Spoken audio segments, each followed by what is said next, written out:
Welcome everyone. I am Avishek Chowdhury, PhD candidate at Stevens Institute of Technology, and today I will present to you our work titled Impact of Gender on Doctor-Patient Communication and Emotion, Exploratory Analysis. This scholarly article have been co-authored by Safa El-Kefi and Professor Honor Assen. Before we discuss our paper, let us first understand what do we mean by communication. We define communication as the transaction of information between two individuals that occurs in a context consisting of physical space, cultural social values, and psychological conditions. Communication between people helps construct a shared understanding which is critical to the healing professions. While we recognize that communication includes verbal messages, it also encompasses non-verbal cues, texts, graphics, and electronic means of human interaction. Human communication is profoundly a collaborative meaning-making progression. We make meaning through a communal conception and elucidation of symbols, comprising of words, gestures, images, sounds, and artifacts. Communication of a message, however, initiates with a thought. In other words, every expression a speaker encodes is only an approximation of the thought the speaker has in mind. If a person wants to convey that thought to others, then he or she encodes the thought into symbols and behaviors. Using this concept of communication theory is not only of historical interest but also of important to understanding how communication can break down between patients and professionals.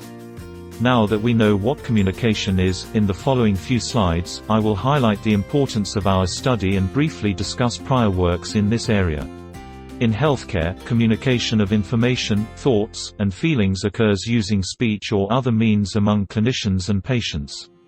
In therapeutic practice, verbal communication is a two-way process in which the patient conveys their health concerns to their care provider who then takes the information and transmits other information to the patient.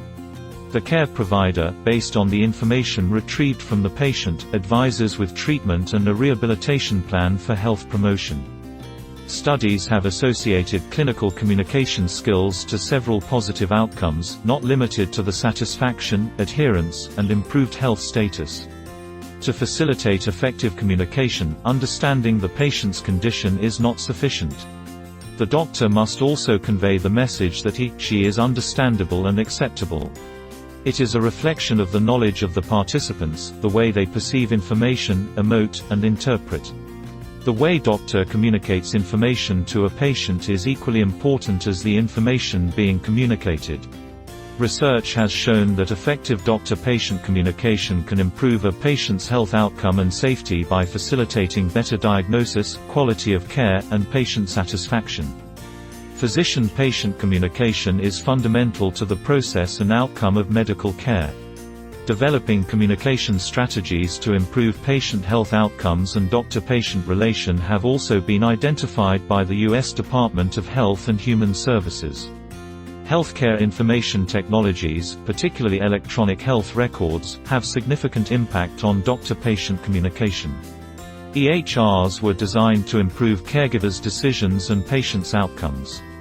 Studies have shown both promising and deterring impact of EHR on doctor-patient communication. Many studies have invested in analyzing the impact of technology on clinical communication.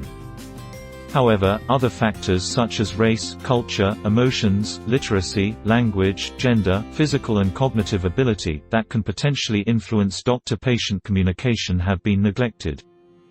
Gender difference is one of the main factors that steer communication.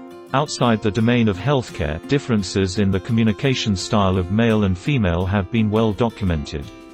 Within the context of healthcare, gender differences in communication have stimulated a good deal of interest as a possible source of variation in the interpersonal aspects of medical practice. A growing body of literature analyzes the impact of gender on medical care. However, previous studies in this area have often suffered from methodological flaws, which limit their ability to provide definitive answers as to how gender impacts the process of care. Confounding variables such as the length of the therapeutic relationship and physician specialty, as well as patient socio-demographic characteristics, health status, and health risk behaviors, have not been controlled in most studies. So far, I discussed the importance and need to understand the impact of gender on doctor-patient communication. Moving forward, I will talk about our methodology and primary findings. In this study, we leverage on text mining, natural language processing techniques to understand how doctor-patient gender dyads affect their sentiment and verbal communication during an outpatient visit. Now let us discuss the methodology of this study. The study was conducted in a primary care clinic located in a Midwestern city from March 2016 to June 2016. Doctors and patients met in a specially equipped exam room in an outpatient clinic where a second monitor was installed on an articulating arm connected to the exam room's computer. The figure shows the actual exam room setting. The exam room layouts were standard for each encounter. The doctor and the patient had access to dedicated EHR screens. The doctor had the authority to control the computer. The patient's EHR displays everything the doctor performs in the primary EHR. We video recorded entire patient visits to capture doctor-patient communication. We ensured that all the audios also were recorded clearly with minimal interruptions and minimal background noise. All the conversations during the encounters were transcribed verbatim into text. The transcriptions were then screened for errors by two authors requiring consensus.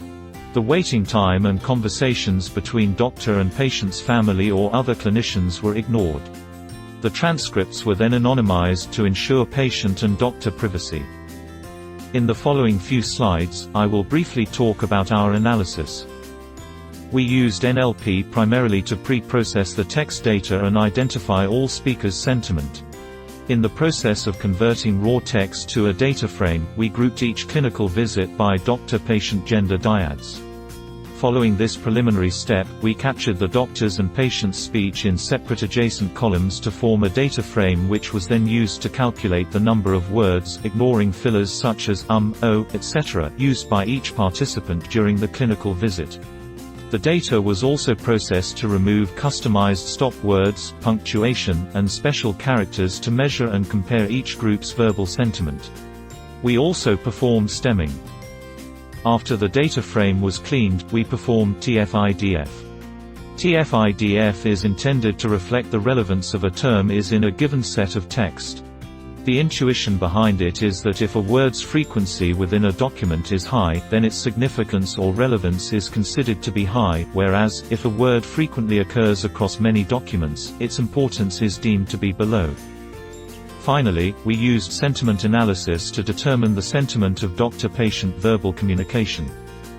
Performing sentiment analysis is challenging.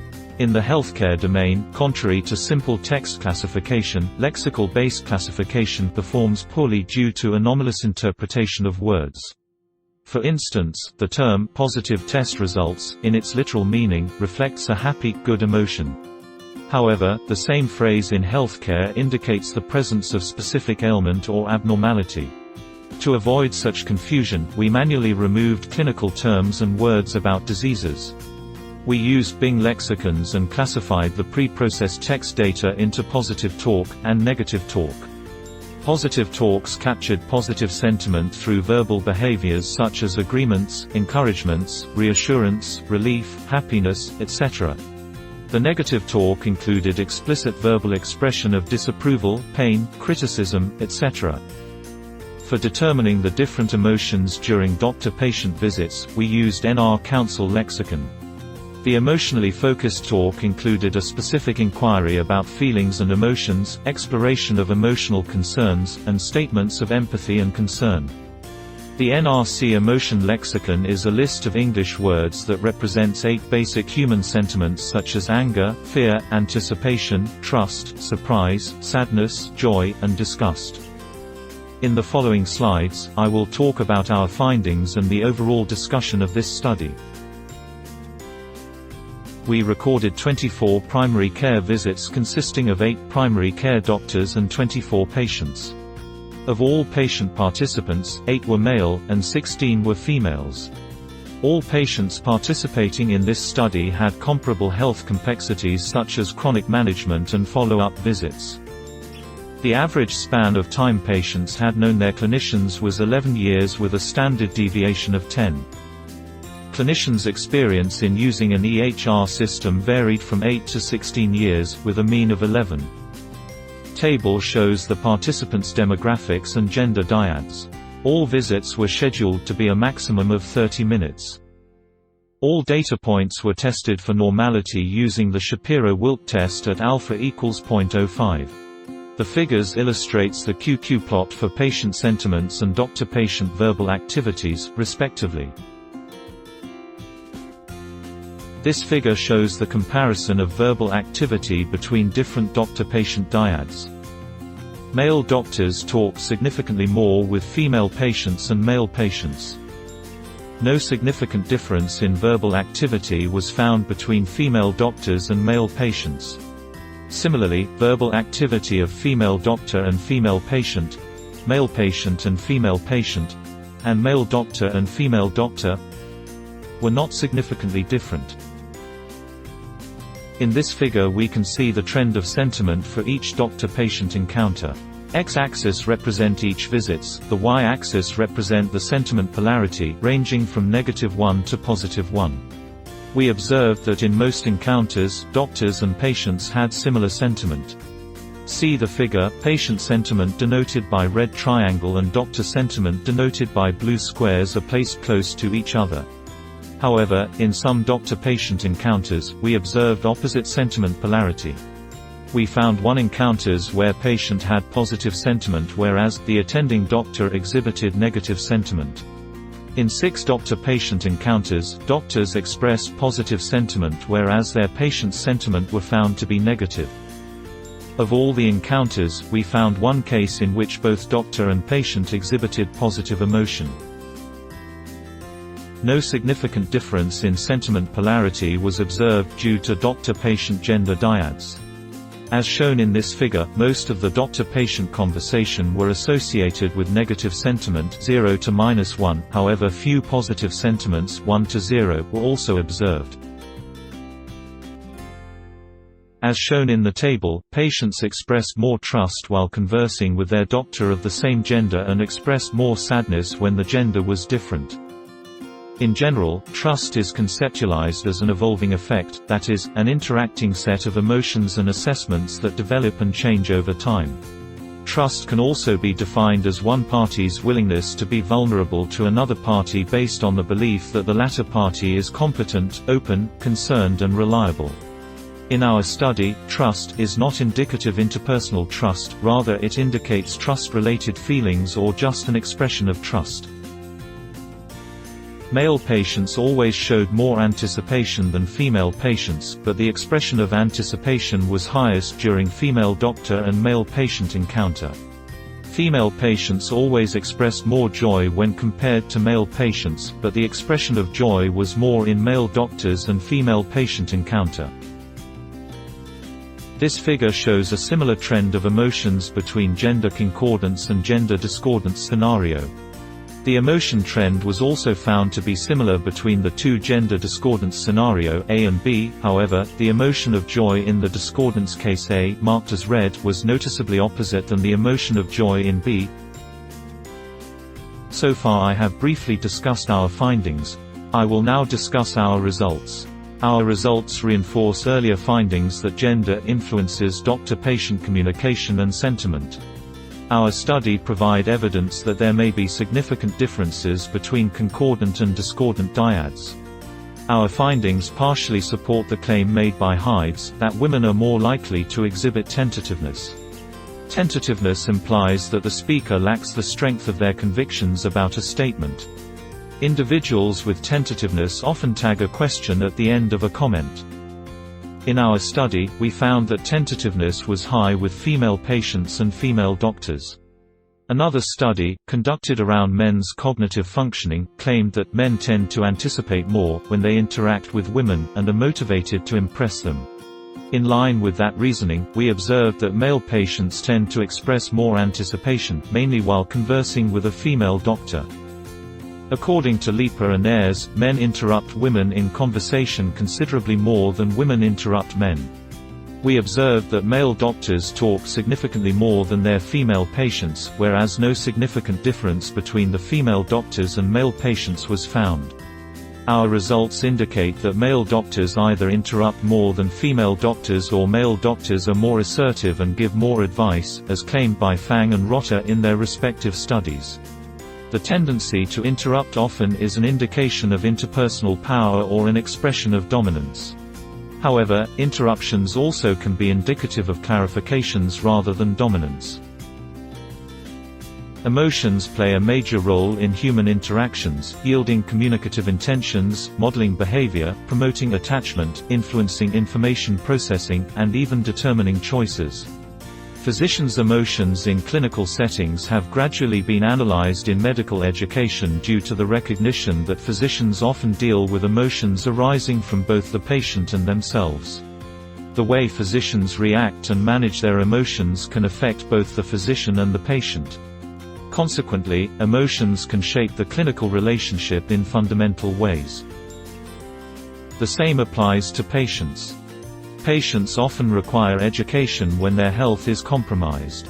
Because of this, it is often a time when patients' sentiment is vulnerable and experience a range of emotions relating to their psychological and physiological needs. Much research has focused on patients' feelings and on how physicians deal with them.